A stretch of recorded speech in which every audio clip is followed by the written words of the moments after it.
i-set ang tester sa continuity.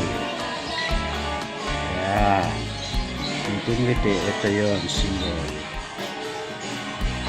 Para i-test ang continuity ng power cord.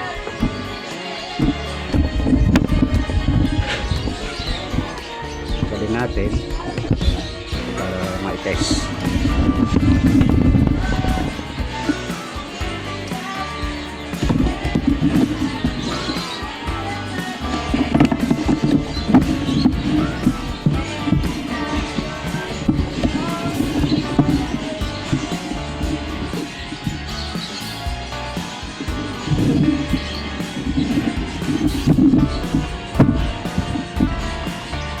Ay, wala.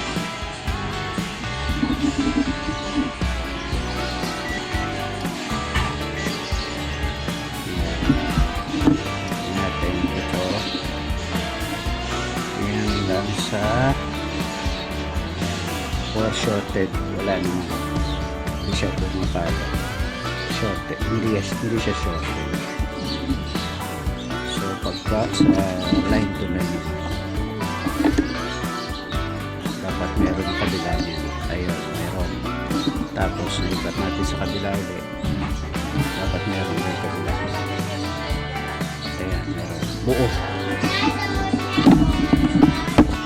Ayun, tatanggalin naman natin ito. Baklasin natin. Tingnan naman natin dito.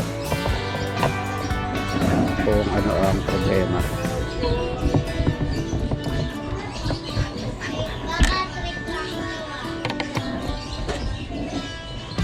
Walang power kasi ito, yun ang naging problema nito. Tingnan natin kung anong meron sa loob.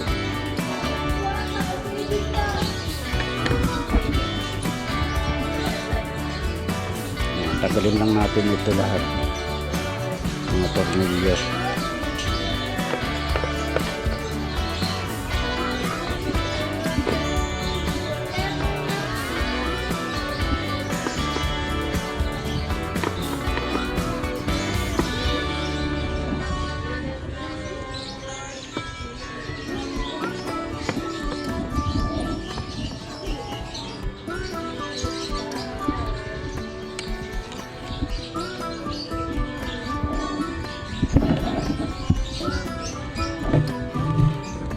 Yan, exposed na siya. Tingnan natin kung ano yung problema. Punta ka lang dito sa power supply. Yan, tingnan mo, tracing. Ito yung likod niyan. Ito. So mukhang hindi na tayo mahihirapan. Kita na natin. Ayan, nasunog. Sunog. Ayun.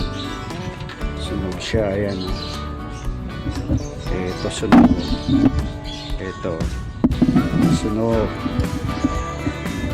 Susubukan natin i-solder lang. Baka ano yan eh, pwedeng loose kaya nasunog. Subukan natin i-solder.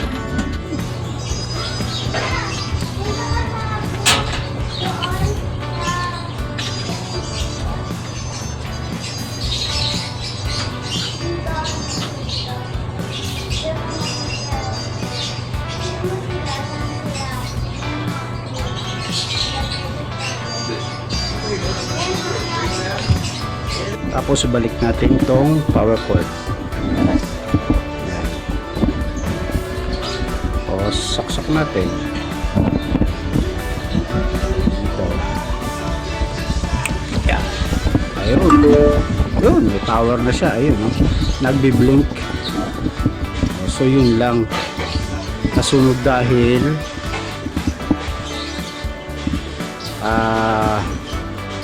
pwedeng nag-loose yung solder kaya nasunog ng konti. So nung na-resolder natin, nag-tip na ulit siya. So okay na, may power na ulit siya. Ganun lang kadali mag troubleshoot ng electronics.